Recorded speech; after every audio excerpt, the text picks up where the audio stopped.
All right, we're at, well, it's loud. It's 2:30. Let's go ahead and get started with this session. Thanks everybody for joining the Handicapping and Course Rating breakout session. Hope everybody's week's going well so far.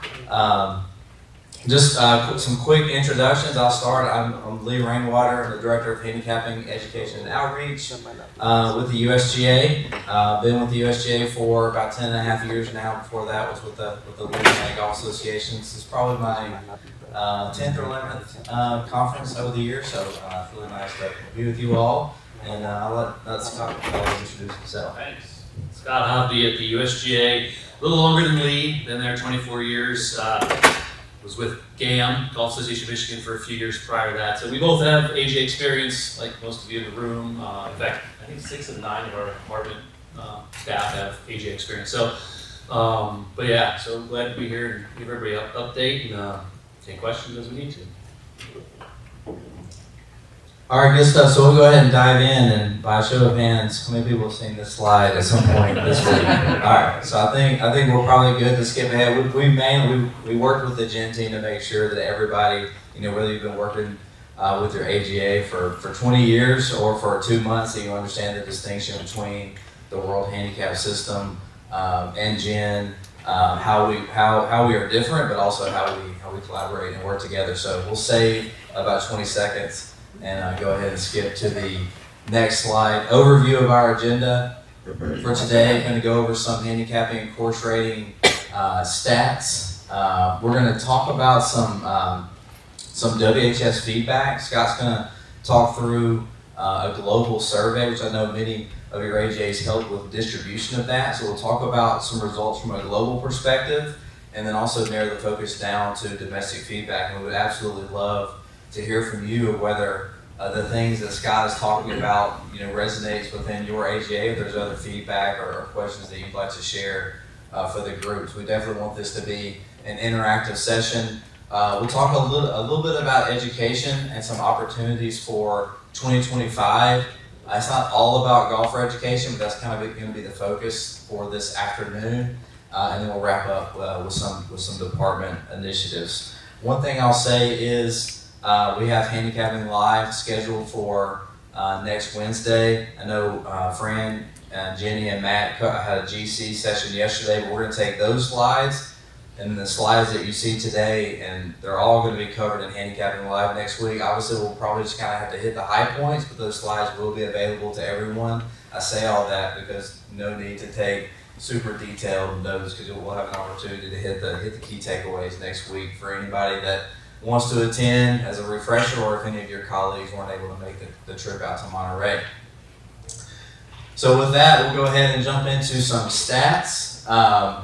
We just wanted to start with golfers with a handicap index. So year over year, we're looking at golfers with a handicap index comparing October 31 of 23 to October 31 of 24. You can see the male and female numbers, but really we just want to emphasize the total numbers. So we're currently at over 3.3 million golfers with a handicap index. So you can see that's a nice increase of over 200,000 golfers, plus 6.5% year over year. So some nice growth. I think everybody in the room is well aware of the initiatives and the energy behind growing the number of golfers with a handicap index. Still a lot of work to do, but we're seeing some nice momentum, not only from this year to last year, but really over the course of the last 3 or 4 years, we've seen nice positive growth. Scores posted, quite a busy slide here, but I think what's important is if you look at the year over year, we're seeing plus 2.1%. With scores posted, looking at all players and 9 and 18 hole scores. Through October 31, over 72 million scores posted for handicap purposes, which is fantastic. So seeing not only more golfers with a handicap index, but those golfers that are getting a handicap are also posting the scores, which is obviously super important. We want to have an engaged golfer audience out there. The one area that's in red that I guess I would call attention to is the only area where there hasn't been positive growth, and that's really where you look at 18 hole scores posted for female golfers, where they're kind of offsetting that by playing more 9-hole golf. So all in all, some really good numbers from a score posting perspective. Just kind of building off of that last slide, you can see the social post that the USGA content team put out, I believe, yesterday, really celebrating the fact that with 13.2 million 9-hole scores posted, that's the most we've ever seen in a year, with still 2 months to go in 2024. So it's a nice milestone. So we definitely want to take an opportunity to celebrate that. The previous record was set last year, and that was at just over 12.9 million. And as I mentioned, we've still got some time to play with, and plenty of golf associations that where golfers are out playing golf and posting scores all the way through December 31. So that number should continue to tick up. All right, so 9-hole versus 18-hole scores. I think really the takeaway here is you can see for the female players with the top pie chart, 30.2% of their rounds are 9-hole rounds of golf. For male players, not quite as high as 16.1%, but you can see for both male and female golfers, that percentage of 9-hole play continues to tick upward year over year. So starting at 20, going all the way to where we are today in 2024. Each year we're seeing more and more 9-hole scores posted in relation to 18-hole scores posted. So kind of going, backtracking a little bit, setting a record with 9-hole scores posted, seeing, year over year, 9 holes becoming, just a more, common way that people are out playing golf really fits nicely with the big change that was rolled out in 2024, the new treatment for 9-hole scores. I think it does show in a way that golfers are embracing that change. So if we look at new players only, what we mean by new, not necessarily new players of golf, but the golfers that established a handicap index in 2024. So if we hone in on that audience, look at the new female players. 51.3% of their rounds are 9-hole rounds of golf. It's pretty good insight there and ways to engage that demographic. For new male players, the number is also higher than males who established a handicap index prior to 2024, comparing 26.6% to 16.1%. So we're seeing these golfers that are coming through, establishing a handicap index for the first time, perhaps more open to playing 9-hole golf than maybe a more traditional golfer that's had a handicap index for a number of years. All right, par threes and shorter courses. We did just have this slide titled as par 3 courses, but it's really what we're really talking about is those courses that are newly eligible for course rating and slope rating with the 2024 changes. So that's, as everybody knows, we cut those numbers in half for 18 holes, 3,000 down to 1,500, and 9 holes from 1,500 down to 750. So we're really talking about newly eligible courses and golfers that are posting scores at those courses. So you're seeing that 9-hole rounds at these shorter courses are outpacing 18-hole rounds. So for male players, over 63,000 9-hole scores, and then for 18-hole scores, almost 56,000. And then similarly with female players, 9-hole scores over 26,000, and then for 18, just over 20,000. So it's interesting if you kind of take your eyes over on the right side, especially kind of honing in on that female audience. The breakdown of scores posted is 85 and 15% for all scores. But if you hone into the female audience and you see the 28.2%. Of those scores, you can really see that 9-hole scores posted for the female audience, and especially for that newer female audience, is really something that they're really interested in, really open to those 9-hole rounds, and probably a number of factors that you could associate with that. It could be time, it could be just a great entryway into the game and a way to have a good social experience out on the golf course. So just really interesting numbers that are coming through 10 months into this change with these courses being eligible for course rating and slope rating. All right, I'm going to pause for a minute. Let Scott take over for the next handful of slides. I should pause and see if there's any questions so far. I don't want to rifle through this too quickly. You may have talked about this before, and I may have asked all this question before. Since a lot of short courses are typically 9-hole facilities, and for any 9-hole facility, I guess in general, should we have them set up in CRS with 18-hole ratings, just in preparation for a golfer who plays a loop twice, or Yeah, because they can always post a 9 as a front or a back, front probably. Yeah. Not giving them an 18-hole rating means they're going to have to post it as 2 9-hole rounds. It's gonna be- It's scaled, not a, so yeah, it's what we recommend for all 9-hole courses, not just You short probably courses. told me that, and I had Yeah, to do yeah. it. What were your expectations on the 9-hole scores from the new short courses? Does that number strike you as high or low, or people still getting used to the idea they can post those scores, or any conclusion?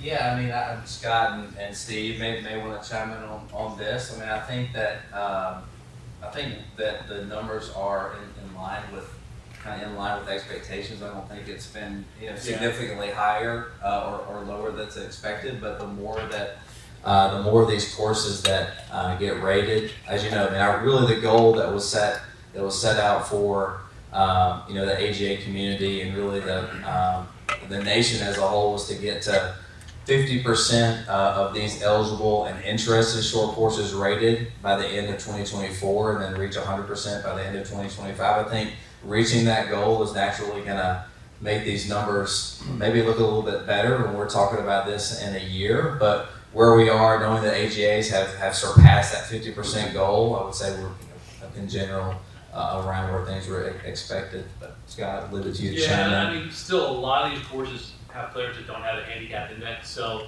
it's really the players who have a handicap index that play here that are causing all these scores to be posted. So that's going to grow over time as more of these shorter courses get the players to sign up for a handicap index. So, like Lee said, it's going to get better as we go forward. So. All right, take a look. I think we both know twice. All right, I like using two things at once, but let's see. So this is, as Lee mentioned, we did a global survey. It was sent out to a number of countries, a number of, all over the world basically, but the US was obviously part of that. Canada was part of that. I know there's probably some Canadians in here somewhere. But you can see kind of these are the differences between the different countries in terms of their attitudes towards the WHS. The chart on the left, which is more of a bar chart, I'll get this wrong here, there we go. Those color coding is the same as this. So when we look at anything that's red, that means they're strongly opposed to the WHS. Slightly opposed, there's actually supposed to be 2 different colors there. But anyways, the greens are good, the reds are bad, and the grays are in between, you don't know. So you want to see a lot of green over here, which is what we do. US is kind of highlighted there just because the majority are US based. So the majority, 93% of the club's attitudes towards the WHS, club administrators, was positive or at least not negative. Might have been don't know, which is kind of neutral.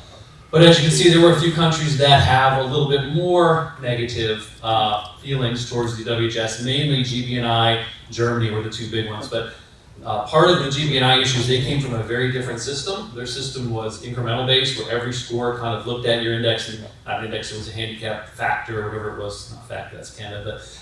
It would go up or down based on each score, and it wouldn't look at like an average of all the scores. So we have an average based system, so for them it was a radical change in the way that they were used to it. So there's still those long, it's 4.5 years into it, almost 5, they're still kind of getting used to it. So I think that causes the majority. And then Germany, they have other issues that, they don't always believe in everything that's part of the WHS. But in general, overall, pretty well, in terms of received by the clubs. And then on the right there are the golfer attitudes towards the WHS, which we didn't do by country, but we did as an overall. So you can see that, again, the vast majority are in the strongly in favor or slightly in favor, like almost over 2/3.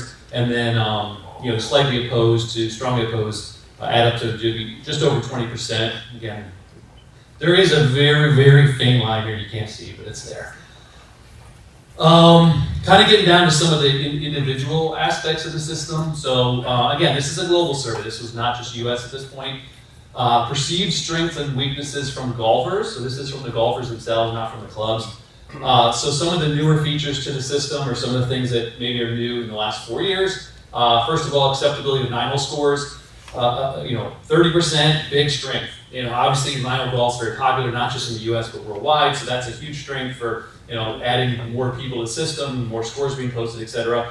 And then 30% slight strength. So, over half of the people responded that this is a strength of the new WHS, is that the acceptability of 9-hole scores. In the US, we've always accepted, or for the last 30, 40 years, have accepted 9-hole scores, but for some parts of the world, this is fairly new to that. So there were some opposed still. The ability for people who aren't members of a traditional golf club to attain a handicap index. Again, this is something that's more outside the US. We are very inclusive for the most part. People can join public courses, the GC, etc. But around the world, it's not always that easy. So again, those opposed are a little bit more the countries outside the US and North America in general. Inclusion of adjustment for abnormal playing conditions, that PCC adjustment. New to us. This is one of the few things that's actually new to us and not new to the rest of the world. So Europe, GiA&x, etc., they were using a similar adjustment for 20, 30 years prior. So for us, it's actually more of a new thing. But still, overall, pretty positive. A fair amount of people in either the not a strength or maybe a weakness. I think there's still a lot of people that don't understand it, or maybe don't think it reflects what they saw. Like they go out and they play an windy day, why was PCC 0, or vice versa. Very nice day, why was PCC +2? So those are things we're going to have to obviously keep dealing with going forward. Responsiveness to good or bad scores, that's just like how dynamic is the system. I'm not going to go into too much detail there. A little smudge on the screen there. The restriction of upward movement via a cap.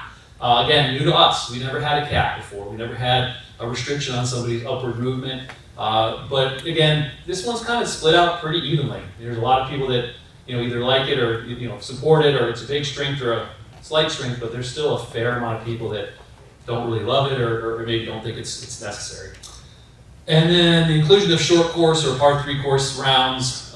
You can see that a very small percentage thought it was a big strength. I think there's still that, what do you want to call it, suspicion, or they're not quite sure whether these courses should be rated, whether there should be posted scores, etc. So we're right at about half of the people that are either neutral or positive, and about half that are kind of in that not so positive. So we don't just look at the positives. We obviously want to look at the negatives and determine where we can improve. So some of the themes that popped up during the survey, just as overall themes. Global consistency was a big, something that came through a lot, which is having a system that is consistent worldwide. Having a WHS just in general is a good thing, that have everybody from around the world has a system that they can use similarly. It's welcoming. Again, the previous systems in some countries were not so welcoming. Even in the US, a little bit harder to get into the system sometimes with having to join a club and then the 5 scores minimum, etc. So even though we haven't really lowered ours too much, it's still more welcoming than before. Transparency goes both ways, but the general thought was that the system is transparent enough to understand it. They can read the system and what goes into, what scores get counted, how it works, calculation-wise, etc. Obviously, we have a few things that aren't transparent, PCC, some of the handicap review stuff, etc. But in general, there was a positive sentiment towards the general transparency of the system. Best 8 of 20 scores really just means that they like the averaging concept in general, that using something that was a little bit more incremental, or something that used fewer scores or more scores was not as well received as what we currently have, which was 8 of 20. And then incentive for honesty, which is kind of a general statement, but having the ability to have people post their own scores and use recreational scores. Again, this is, for some countries, this was a big change, to say you can post a non-competitive round, or you can post a score yourself as opposed to having a marker and it has to be a competition, etc. So those are being received mostly positive. So again, all of these have some negative feedback options as well, or some constructive criticism, if you want to call it that. But in general, these were received pretty well. So specific to domestic, meaning US here, I'm sure Canada was very similar. Craig could probably vouch for that. But change management on the 9-hole courses was viewed as a success, which means that we did a good enough job to let everybody know this is what's coming, this is how it's going to work, etc. So generally everybody kind of knew what was going to happen with 9.0 scores starting in 2024, kind of accepted the way it works and etc. However, there are still some questions, as you can imagine, and I'm sure many of you get these, how it works, what is the expected score, they want to know a little bit more about how that's calculated, can they see that number, etc. Frustration in good rounds not being rewarded. So somebody goes out and has a really good 9 or maybe just a slightly good 9 and then they get this scale up score that's kind of more average and they didn't see it kind of go. They expected it to be doubled, and that's, again, part of education. You go out and shoot 2 under and they think their 18-hole score should be 4 under. They think they're just going to replicate what they did in the front 9. So some of that's just perception or education that it's the average using the expected score is going to be much more close to what they would have shot if they would have continued the round. And then we are seeing a little bit, some of the players who just play 9 holes, so they only play 9-hole rounds and not 18. There's a slight perception by some that their handicap index is too high. That skilled up score always assumes they're going to play slightly above their handicap, when if they went out and played two 9s in a row, they might shoot below it sometimes. But again, if they don't have any 18-hole scores to kind of go on, we don't know what they would do for 18, because it could be worse, it could be better, but the expected score is a pretty good average for what they would do overall. Shorter courses, again, Lee mentioned this a little bit about being a big part of the new 2024 changes, but generally positive, to be more welcoming. Obviously, shorter par 3 courses are becoming a more common trend. A lot of resorts are building them, a lot of communities, counties, cities, etc. They're building some of these, so we did want to embrace those. And the golfers, the golfers who play these courses, now being part of the system is obviously a big positive. Courses at the lower end of the range, we found may not be as portable, and I'm going to touch on that a little bit later with some of the initiatives we have, but we did go a little lower than maybe we were comfortable with at the USGA, but we don't make all the decisions at the USGA. We have a hawk that represents the whole world. So we went down to 1,500 yards for 18 holes and 750 for 9. We're seeing some anomalies there at the bottom end, maybe down that 1,500 to 2,000 range for 18 that scores are maybe not as portable or not as consistent as they should be. So that's something we're looking at possibly changing here, and I'll talk about that later. And then shorter courses with non-traditional number of holes. Shorter courses tend to have a more non-traditional number of holes. You don't see many 12-hole, regulation courses or 15-hole regulation courses, but you see some of these shorter courses with 11 holes, 13 holes, 15 holes, etc. So it's kind of a combination of having non-traditional holes and a shorter course that we may have to kind of start to think about some solutions to. So, and then handicap review, which is brand new to the system for obviously 24 in terms of the tools that we launched. Handicap review has been part of the WHS, part of the rules of handicapping since we launched in 2020, but it really took until this year to have a toolkit or a process that's automated that does this. So as you can see there, the toolkit that we provided to clubs and administrators, etc., was pretty much 90% either positive or neutral. So only about 10% of those that responded to the survey thought it was a negative. I'm not sure why, but you can see that the majority were either positive or to say this is good enough. Data points, providing those data points to show them what the handicap review was looking at and why that adjustment was made. 76% favorability. They see why that adjustment was recommended. They can see it. Hey, this many flags, or they have this many scores, etc. So again, hopefully that number's higher. 76 is not great. We want that to be 96 or 100 if possible, but at least the majority see why those numbers are what they are and why they recommendation.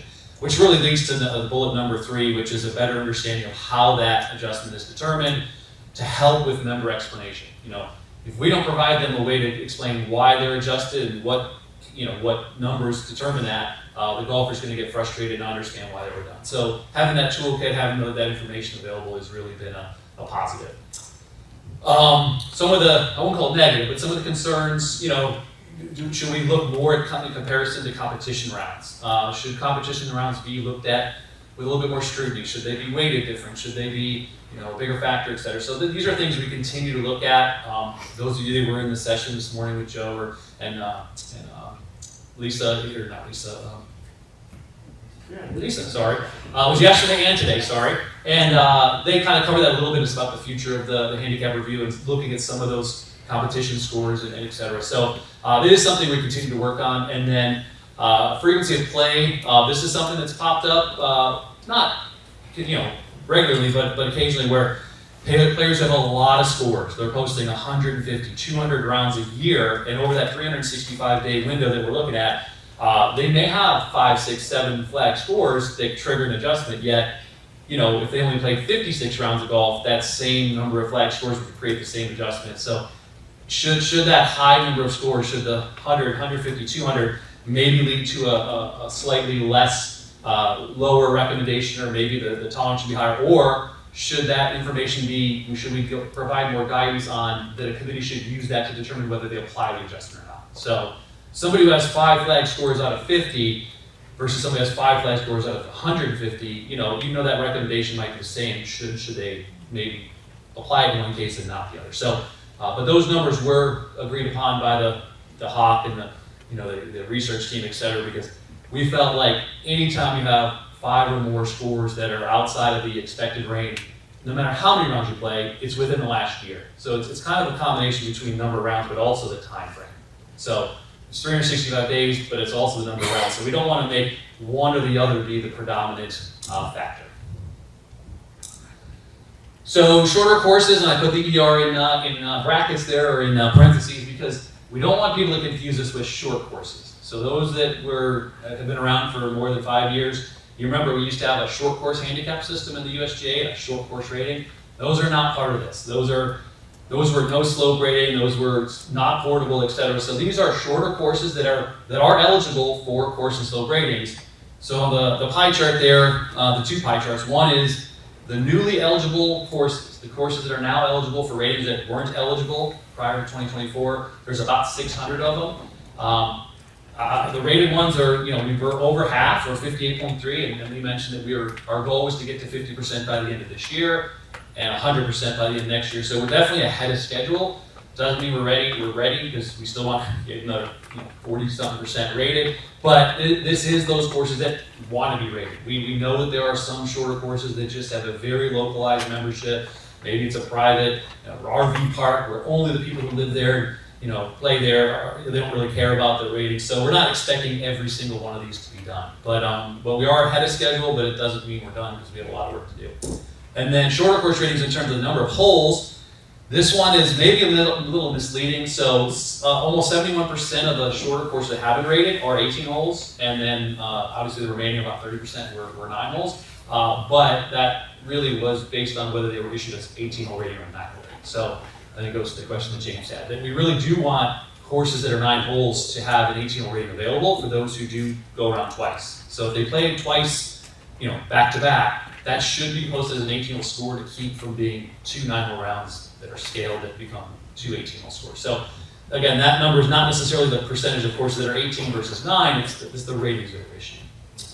So the bullet points on the right are really what I want to talk about, but we didn't really know a ton about short courses prior to 2024 because we didn't have a lot of data. We weren't collecting scores at these courses, so we had to do a lot of estimating, and we did collect data from par 3 holes on regulation courses and kind of determine, those par 3 holes kind of hold up with the same scoring expectations as the non-par 3 holes, and that kind of built our basis for it.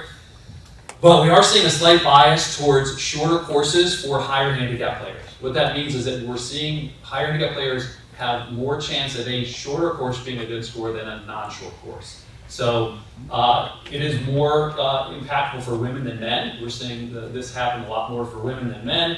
And again, it's mainly observed at those courses that are at the low end of the new eligible minimum length. If these courses are 2,800 yards or 3,000 yards for 18 holes, this isn't happening nearly as much. And once they get above that, we don't really see it too much at all. So, so really we're focused on those courses, again, at the lower end of the limit, and again, for higher handicap women and slightly less for men. So we do have a proposed adjustment that's been out there. The HOC, the Handicap Operations Committee at the WHS, has been informed, the course rating committee. We're really trying to approve something that would minimize this bias. It's really something that wouldn't affect the lower handicap players or the courses that are a little bit longer, but would help minimize that bias, make it more towards a 50-50 chance of a good score being from short or non-short courses. So that should be approved before the end of this year. We're planning on getting this out to our committee via email or via communications, electronic communications here in the next few weeks. hopefully get approval, and then kind of move that in. So what that means is that this adjustment, once approved, will be applied to any newly calculated or issued published ratings. So we're going to kind of have a secondary adjustment that's going to apply to these. It's really just adding a bogey adjustment. It's not changing the general formulas. It's just adding an adjustment for the bogey length rating to slightly lower slope. But it's at the discretion of the authorized association whether or not they reissue ratings that have already been done. So if there hasn't been any issues, nobody's at these clubs has complained about having any equity issues, any portability issues. There's really no reason to reissue it.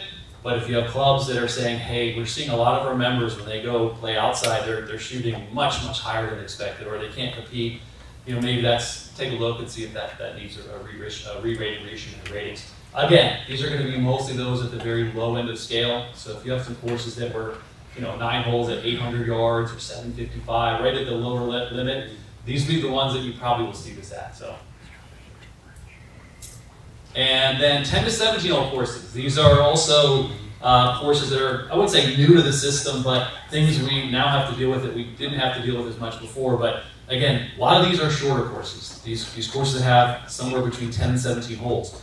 This is not specific to courses that are 18 holes that play 12-hole routings, where they go, oh, you play these 12 holes, get interloop or something like that. This is really a course that has 12 holes. That's all they have. They don't have a 13, 14, 15 hole you can play. As it says, the most popular number of holes in this category is 12. We're seeing 12 being a pretty common number for a number of holes out there. It's kind of been promoted by a few big name golfers, Jack Nicklaus as one of them. 12-hole golf is. But these are growing. They're not a huge proportion. We're still way fractions of a percent of the overall, but it's still growing. So as it says in the third bullet, the current procedures for calculating a course handicap and a differential require 18-hole ratings, or at least 9-hole ratings. We don't have a 12-hole rating. We don't have a 15-hole rating. So we have to kind of extrapolate up to get to a 18-hole course handicap, and then kind of divide it out to get back to a 15-hole playing handicap or course handicap, and same with the differential. We have to come up with an expected score to get to that 18-hole differential. So we have to have a value for a course that's 12 holes to represent the holes that don't exist in this course. So the holes 13 through 18 that don't exist on this particular course, we need to have a value that would represent that so we can scale up the score and also apply a course handicap at. So the current proposal out there, again, these are not fully approved, but we're looking at, we're pretty close to it hopefully, is to use an average of the holes that do exist in the course to fill out the remaining holes to get to that 18-hole value. This kind of minimizes variability. I know I've talked to a few of you over the years, or the last couple months, or a couple of years even.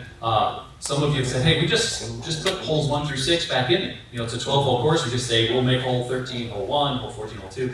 So, but they don't play those holes. It's literally assuming that the golfer goes back and starts and plays holes 1 through 6 again. If that's actually the case, if they actually do that, which the first bullet says, if they actually go back and play holes again, that's fine. If you want to go ahead and put holes 1 through 6, to fill out an 18-hole score, but that's how they actually do it, that's perfect. That works just fine.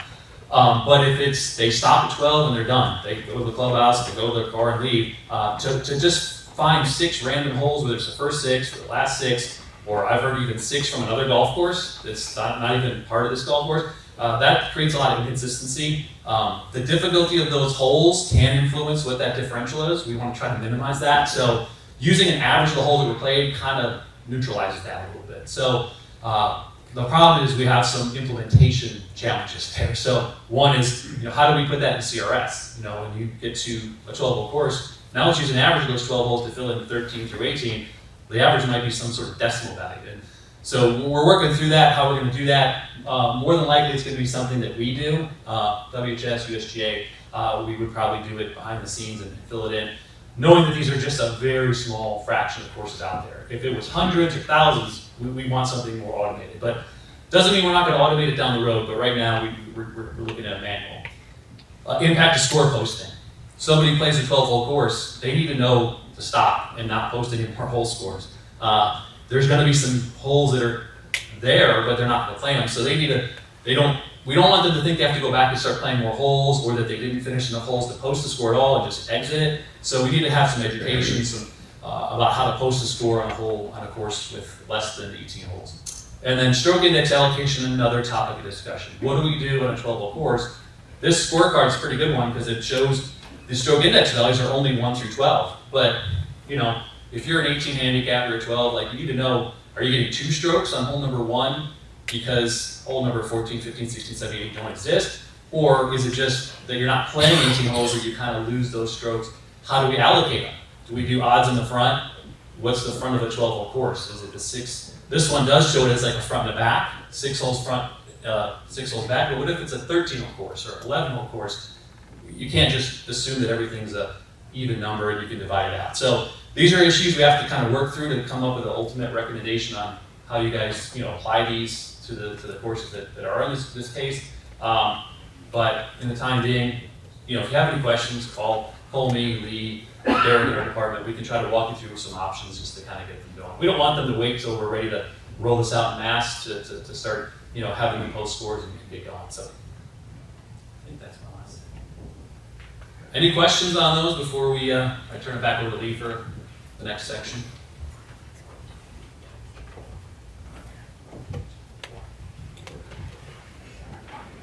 All right, so we'll shift gears a little bit into education. I'm sure everybody, you know, sat through the general session yesterday morning. You know, hearing some of the insights from the NGF work. I thought a piece of that stood out to our team as we've had a chance to, as we work with NGF on this and had a chance to dig into the findings a bit, is this notion of demystifying the handicap index and how that relates not only to reaching this audience of core golfers that we'd like to sign up for the first time to reach that important number of 5 million, but also just how we speak to golfers that already have one. It could help with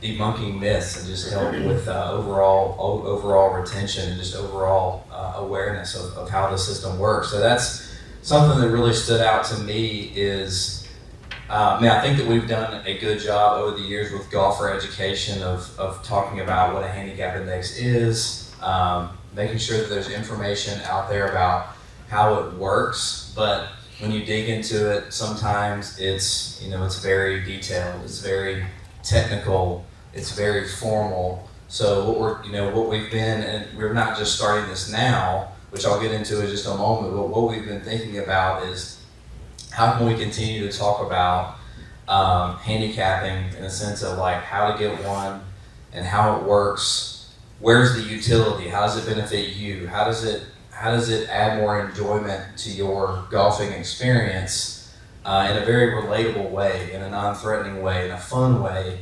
again, to help with that awareness. The way that I read this is like the more that someone understands handicapping and kind of gets away from that notion of, oh, it's like really, this is a really complicated thing, I don't have anything to do with it, the better job that we can do to shift that mindset of golfers, the better chance that we have of getting them to sign up and hopefully keep that handicap index, again, going back to the enjoyment of the game, the community that it provides, and the ability, obviously, to play on an equal playing field. So I thought it was one of the many interesting takeaways from the research work.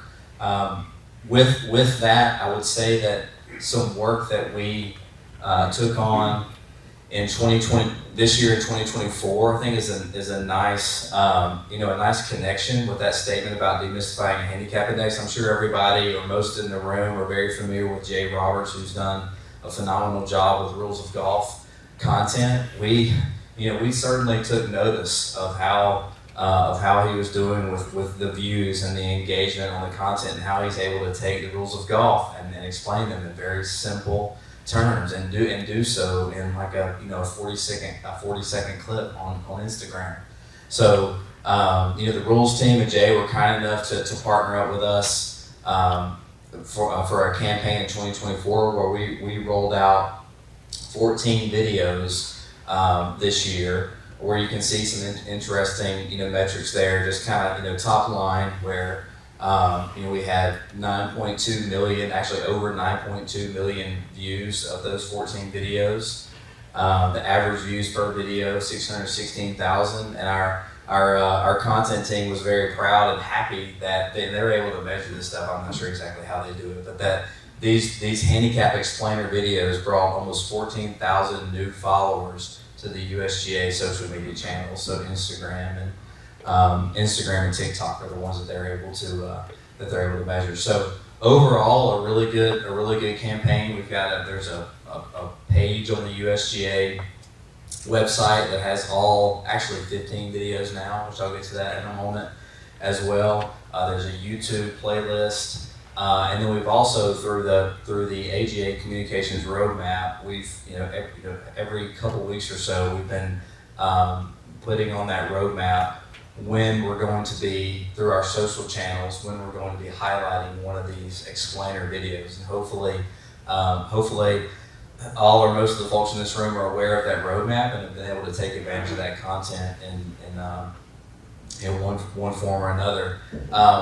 So I wanted to put this screenshot from one of the videos up on the slide. So there was a video made specifically for new treatment of 9-hole scores, and I really, going into the series, I thought like this is going to be the most successful video that we do. We're going to take this new big change, I don't think without question, like the biggest change we rolled out in 2024. This video is going to get so many views, so much engagement, and actually, I think it was a great video, but there are other resources about this change as well. It didn't even make our top 5, which is kind of interesting. So thought we'd kind of show our leaderboard here. Other than the 9-hole score thing, which did surprise me a bit. The other ones are kind of your usual suspects, starting at the bottom, max hole score, so net, double, bogey, acceptable, unacceptable scores. I think that one caught on really early, just understanding what formats are acceptable for handicap purposes and what deems a score unacceptable, something that the audiences were drawn to. Explain the difference between a course handicap and a playing handicap. Went over really well. We do have, preaching to the choir here, but we have these 2 designated terms now that were rolled out with the World Handicap System, so course handicap and playing handicap. They're really not new in handicapping. We've had course handicaps, even going back to the USGA handicap system, and you had terms of the competition and handicap allowances that could affect that number, but playing handicap was just a way to provide a little bit of better distinction between those 2 numbers. But anyway, going off on a tangent, that video did well. Knowing where your strokes fall, so Scott was talking about stroke index allocation. That was our second best performed video, but the one that we're most proud of is the one that actually just rolled out within the last few weeks, and that's one on course rating and slope rating. We had a hunch within our team that if we released something on, if we were able to explain slope rating in less than a minute in a way that made the light bulb in golfers' heads go off, that would be a really well received video, and it turned out to be right. As you can see on the screen, we had over 2 million videos, or 2 million video views across all of the USGA channels. So that's Instagram, TikTok, YouTube, etc. But just on Instagram alone, it got 1.1 million. So we were super proud of that. Some great momentum. And again, the ability to take a topic that I think everybody in the room would agree that most folks out there, either they think they know what course rating and slope rating represents or don't, or they just say like, I see those values on the scorecard or in the app that I used to post my scores, but I really don't know what they mean. The way that the team was able to come together with Jay's help and explain it in a minute was super successful, and we're looking forward to building on that in 2025 with perhaps some new topics. But I don't know how great the volume is going to be, because it's just going to be through my laptop. But I do want to play the video. It's not, the volume's not going to play at all. So I tested it earlier and the volume was working. So yeah. So without the audio, it doesn't do much good. But I would encourage everyone to check out, if you haven't already. I know if you're on our Handicapping Live, if you're on the monthly AGA calls, you hear us talking about these videos and which ones just rolled out. But if you haven't done so, or you have new team members coming on board, boat rights that you're trying to train about the basics of the rules of handicapping, these 15 videos are a great place to start. So I'll skip ahead. Just to kind of wrap up this handicap explainer videos, I mentioned, with the AGA communications roadmap, and by the way, I mean, we've gotten positive feedback about that roadmap. I know it's not a very sophisticated way that we lay out, like, here's what we're planning to roll out and when, and here's some suggested copy. I mean, it's good information, but it's just, essentially a Word document that we're putting up on the community site. So we're talking internally about perhaps more streamlined and modern ways to roll that roadmap out to AGAs. But with that, I'm curious, from the group, for those of you that use the roadmap, if you want to share, like, did you use that playlist as a whole through a digital magazine that goes out to your members? Did you use it through your own social media channels? Do you have a dedicated link on your website to those videos? Do you just keep them handy for customer support? So somebody calls in and doesn't understand this new method for 9-hole scores, do you just send them the link to that video? So just curious if anybody's had any, has any examples they'd like to share about how they use the videos.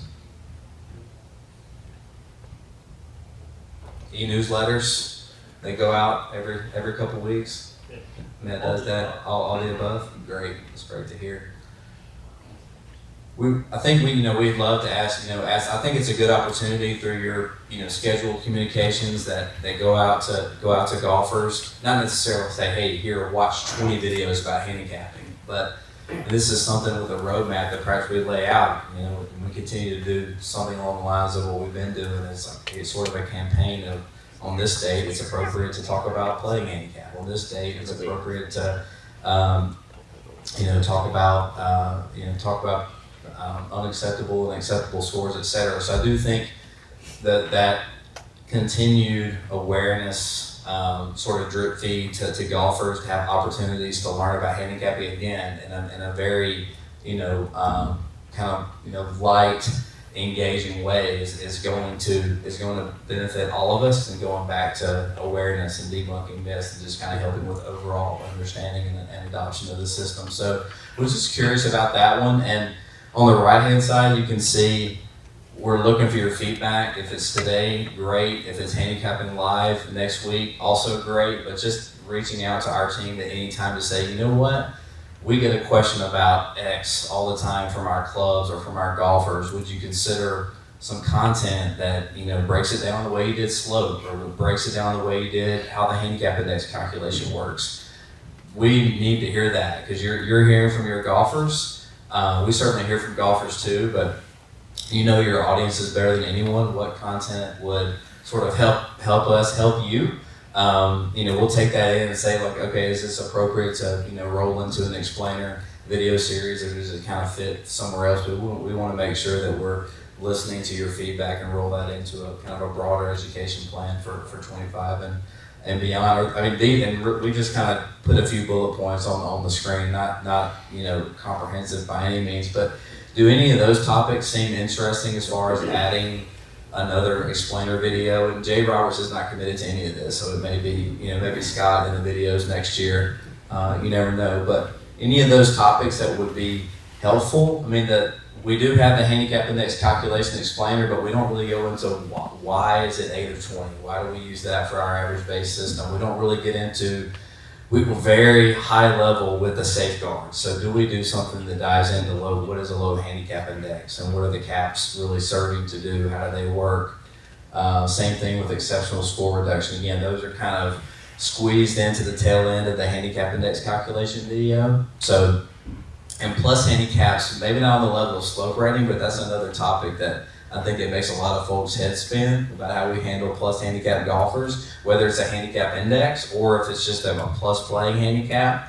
So that one could get, again, the challenge or the objective is to take a complicated topic and make it simple. That would take some brainstorming, some thought. We could do it. So we want to hear from you all, but where there's value. The last thing that I'll say, I was talking to Terry on our team last week, and the thought was, do you have a series where it's maybe we pick like 5 very popular formats of play and have a video for each format, basically showing a twosome or a group of 4 actually out playing in this format, just showing kind of before, during, and after how that format plays out, and condensing it into a 60, 75-second video. So it's purely ideation, but just curious what you all think. I think low handicap index and caps would be a very good one to have out there. Okay, I think we get a lot of questions. perfect. Thanks, James. Caps are pretty easy to explain, but the second question is always, how long is it going to last? Mm-hmm. And that's the one where you gotta look at the golfer specifically and look at when their low handicap index was established and when it moved up afterwards. Yeah, sure. That's helpful. Stroke index would be really great because I have a lot of clubs, and especially with that report, trying to encourage them to look at changing and getting away from the idea of number 1 being the hardest hole, and trying to get people to understand what that true meaning of that is. So a little bit more on stroke index allocation. Yeah. Gotcha. All right, Aaron. I would say, I know there's been a lot of written material about 9-hole scores now, about how it works-ish, but a lot of my golfers want to know why, along with how it works. So I think that would be very beneficial for at least Colorado. Okay. Super helpful. When it's in its finished form, I think something on the handicap review tool would be something good. We're not there yet, but when it's in its finished form, that would be great.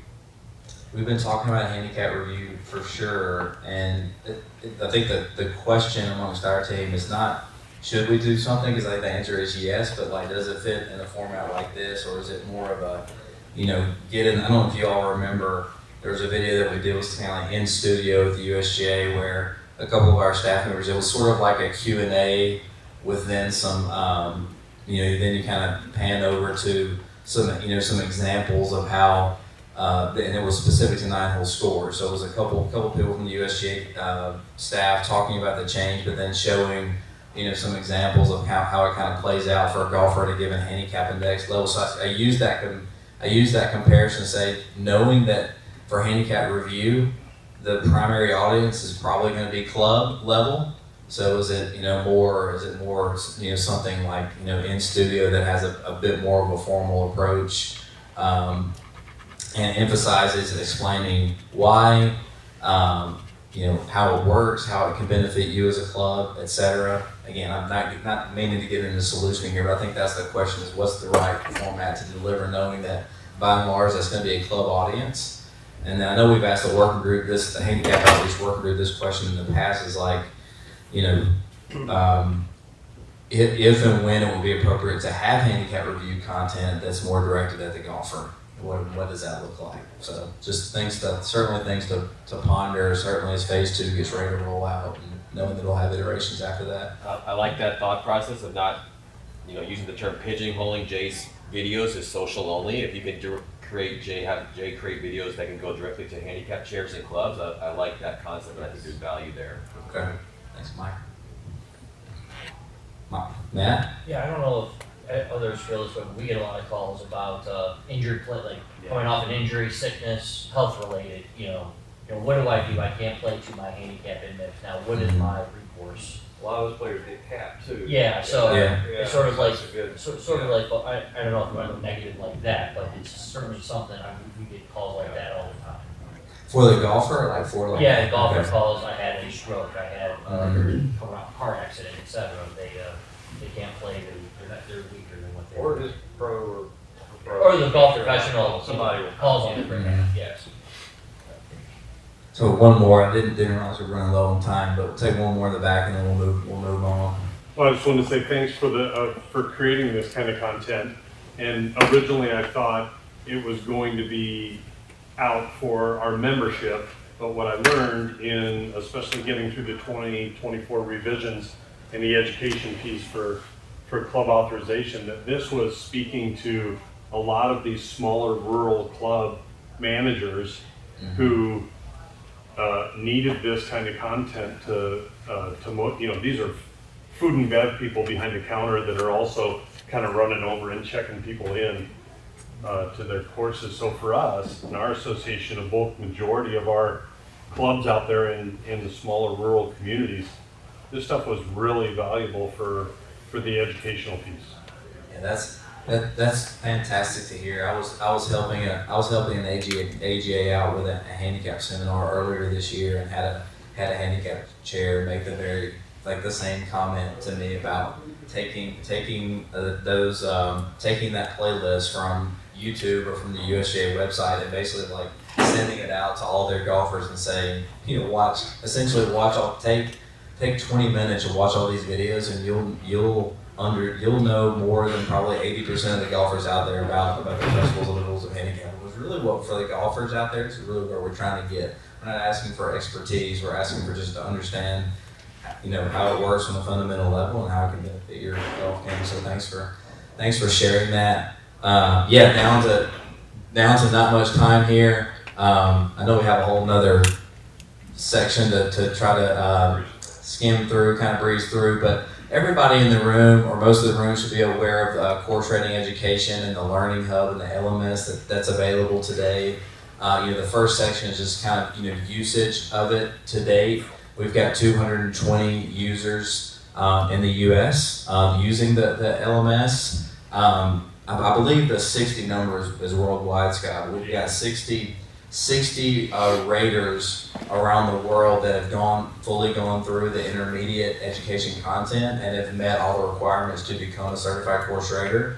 Certainly the LMS is in its infancy, but we'd love to see those numbers go up. And I guess, to build on that, is just there are additional spots available within that learning management system. So if you all as administrators have raters that are showing promise that would like to become, team leaders, etc., send us a list. We'll get them added to the LMS and over time build up that certified number.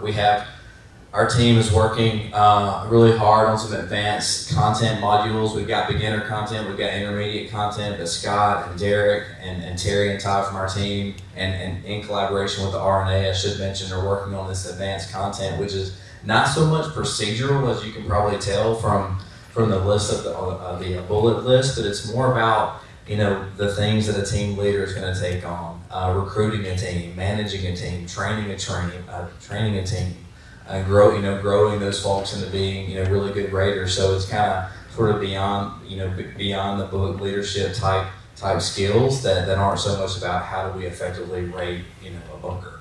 So that's really what Scott's team have been focused on. And they're not going to all roll out at the same time, but you're going to start seeing that advanced course rating content in the LMS this year. So here in the next month or so, we'll start uploading that content. I know Scott and Derek sent out a survey about calibrations for next year, just to understand everybody's kind of needs and plans for 2025, and we're going to use that information to kind of guide the schedule and location, etc. So more to come on that.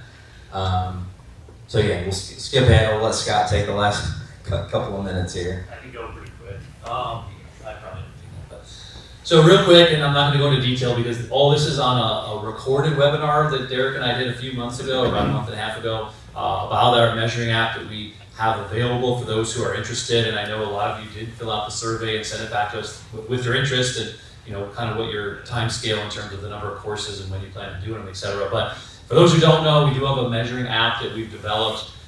Uses either a tablet or a phone as its baseline for your integration or your interface, and then it pairs up with a GPS receiver. There's a couple examples there, but not every receiver is the same. That's one thing we've really learned over this time, is that you can't just go buy something on Amazon that says GPS receiver and assume that it's good. Some of them have 5-10 meter accuracy, which is not very good at all. Some of the ones that on the screen there, they have that accuracy we're looking for. Sub-meter is really what we're shooting for, and most of them that will get there with the right conditions, but some of them don't. So we're telling everybody to be cautious. Meaning, don't go out and buy something and then come to us and say, hey, we'd like to use this. Come to us first. The survey did help with that, but I know a few in the room have reached out to us, and we're in the process of evaluating how we're going to kind of roll it out. But again, there's a webinar that was recorded on this with a lot more detail. If anybody's interested, it's on the AGA community site. For those who don't have access, I know some of the Canadians and so forth, we can give you a link to that as well. but it does kind of allow you to measure a course without using lasers and so forth. It's GPS equipment. Again, I'm not going to go into detail. Course rating modernization, still that's our big project, probably for the next 2 to 4 years. Where, as you can see here, the ultimate aim, we came up with a statement to kind of say, what are we really trying to do with not just course rating modernization, but the whole handicap system. But this is kind of specific to rating, to accurately and efficiently assign the correct number of strokes a golfer needs to play a given golf course. Kind of the whole concept of handicapping, based on a course and golfer attributes and resulting in an accurate handicapping. So this is our ultimate aim, where everything we're doing is trying to create this as our ultimate, outcome. But our objectives is to have consistent application of the system across the entire handicap range, from plus players to 54. The old USGA handicap system and course rating system are really focused in on, the 0 to 36 for men and 40.4 for women. So we do have players above that. We need to start looking at, are there things that are happening up there that we need to address? Based on a wider profile golfers, is a male and female scratch and bogey golfer the only golfers we need to consider? Do we need to look at other players? So we need to look at a genderless or a system that really looks at your skill and your ability, not just whether you're a man or a woman or et cetera. More flexibility on course setup or course changes between ratings. What happens when a club says, hey, we made a hole from a par 5 to a par 3 permanently. Instead of having to send somebody out, we have some ways to do that quicker. But the key one there, the fourth bullet, is improve efficiency. We know that you're all strapped for resources, whether it's people or time, money, etc. If we can reduce those, everybody, I'm sure, would be happy, but without sacrificing accuracy and consistency. So, and then just be agile for future developments, knowing what might come down the road. So this is kind of a very short, small slide in terms of, there's a lot here, but I'm not going to go into detail, but this is kind of our roadmap or modernization path. So we have our current course rating system. We're looking at ways that we can improve technology. Course rating software is being redeveloped or kind of look at our next version. That's in discovery. We're using scores to validate existing ratings. That's in testing. How much scoring data could we use to validate whether a rating needs to be adjusted? Does it need to be relooked at, or is it working just fine? Course mapping also in development, where we're saying, hey, can we map courses? Can we get data that keeps us from having to go out there and measure with people and equipment and so forth that costs a lot of time and money. And then obstacle rating analysis is really looking at, do the 10 obstacles that we use in the system, are those the right 10 obstacles? Do some have more weight than others? Some courses may have a significant number of one obstacle or a lot of one obstacle, but not a lot of the other 9. Should there be some sort of flexible weighting there? And then shot level model is really, are we looking at maybe hole by hole, shot by shot data to better, have a better system. And then the future state, as you can see there, less manual. Get the ability to basically go off the golf course and just validate stuff is a pretty good goal, as opposed to having to go out there and collect every little piece of data that can easily be, looked at on some sort of high-level mapping software or available that's out there. Tech and data-driven hole rating, hole by hole rating, gets kind of in that 12-hole, 15-hole course thing I talked about earlier. By the way, I didn't ask, but how many people have a course between 10 and 17 holes that you had to talk to about what to do for handicapping? So about a third of the room. So it's becoming more and more common. So if we have a way to have a hole by hole rating, maybe a 12-hole rating is a 12-hole rating, and the score goes into that without having to make up additional holes. Ultimately, future state, adaptable and accurate. So I know we're probably right over time, but I'll go over this pretty quickly. But we are also looking at active seasons. We've had some inquiries. We just sent out an email not that long ago where we talked about in our handicap live sessions about if you're interested or you're thinking about changing your active season, please contact us. I think a few of you already have. But this is kind of the current start date and end date there. I'm not going to go into detail, but you can see that the southern third or so of the country is active year-round. We have a bunch of different starting dates and ending dates, and sometimes they don't make sense. We see states that are farther south and other states starting later.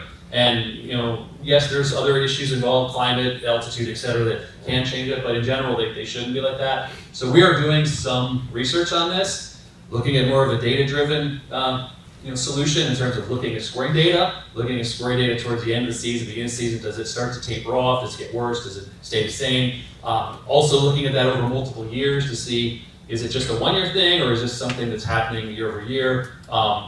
That third bullet is something we could consider, potentially inactive score posting. Posting scores during the inactive season for those who do go inactive for 2 reasons. One, give the player a score history. you know, they can't count towards their handicap index, it's not going to be used, but they can see a full list of all the courses they play. Golfers love to see where they play golf. And then for research, so we could say, hey, we collected scores all through November for, you know, Maine, who's inactive the whole month. But we can see that those scores kind of match up or they really fall off and justifies that active season. And we're working with the green section to look at agronomic impact, really what changes in those off seasons or shoulder seasons that would impact that. So we're not planning to make any changes based on all these items until 2026, or at least 2026. So we're still kind of working through how we can best do this, but there are a lot of things we're trying to consider. So I know that this is probably something you guys might be interested in. And then, again, we're really over time, but I'll do this really quick. We have kind of an overview of a timeline. This is handicap-specific items that we're working on or planning to work on. League indicator, we've done a pilot with looking at league scores versus non-league scores, and if there's going to be some sort of indicator that allows them to use both without having two separate handicap index values. The review tool, as you know, is out there, but we also have some additional work to do. Feedback from our current phase. Phase 2 requirements and launching that. As you can see, that's going to be launched in early 2025. We will have eventually a phase 3 launch for handicap review with additional stuff. And then the active seasons research, club authorization, etc. All this will be available through our Handicap Live resources next week if you want to look at this in detail. Course rating, again, continue to do that short course integration. Production release of the new USGA course measuring app, like I mentioned before, we have that out there.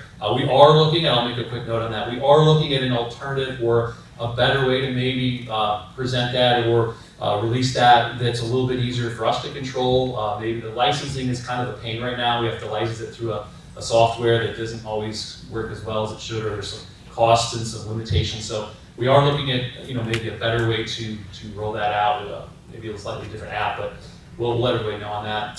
Certification program, the advanced content will be launched prior to the end of this year, at least some of it. The in-person calibrations will be announced and registration for those once we decide where they're going to be. And then we are in the current process of putting out the requirements for next CRS. Our CRS is pretty old. I think it was 2016 when Lee and I did a joint session on the new CRS, and that's 8 years ago. So we've made obviously a bunch of upgrades and changes since then, but we are looking at a new version with a lot of more features and easier to use, etc. So next year, we'll have those calibrations. The CRS hopefully will be the point where we're doing a pilot, where we have some users, some power users give us feedback, what's working, what looks good, what we need to change, etc. And then just continuing on that modernized course rating system, etc. So again, this will all be available for those who want to look at this in depth after next week's Handicap Live. We'll just reuse these slides and post them. So, questions? Other than we're 5 minutes and 7 minutes. I kind of have a question. Yeah, sure. Do you want us to tell you how many 9-hole courses we actually have versus that list that we were sent, or do you care about that? 9 or short? Yes, I'm sorry, not 9, but the 750 and the 1500. Yeah, the short courses. Yeah, we can track that, so we don't need you to tell us. But if you want to give us hey, these are the courses that we have, these are the ones we've done, these are the ones we plan to do, it can save us from having to look that up. But we can do it ourselves if we need to, but it would be really helpful. So. No problem. Any other questions? Anything to add? Yeah, no. We're here until the end of the day. If you have any questions, you know where to find us. They're all very, yeah. I don't have a question. You might go back to the actors. Yeah. This one? You take a photo of that? Is that what it is? So. Yeah. And now the seasons, everybody knows, you've probably had changes over the last, somebody who's been in AGAs for 20 years, you probably have to go shorter, longer, something like that. So this is not something that's been fixed for years, and we're now just looking at it. These are things that have changed. Climate change, Steve will shake his head. Does that impact how long your season is and stuff like that?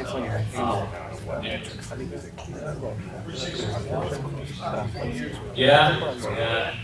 So, and obviously one of the questions that always pops up, PCC, can that help extend our season or start our season earlier? That's not what it's designed for. We don't want it where we have some sort of PCC required to make sure that the courses are playing to what they should, because it's not perfect. It's more conservative. It doesn't always pop up if it should, et cetera, meaning it's not one-to-one. It's not like the course plays one string or PCC we plus one.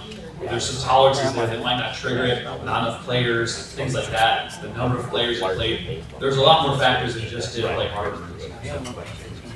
But any other questions before we let you go? Thanks for attending. Good job. You know,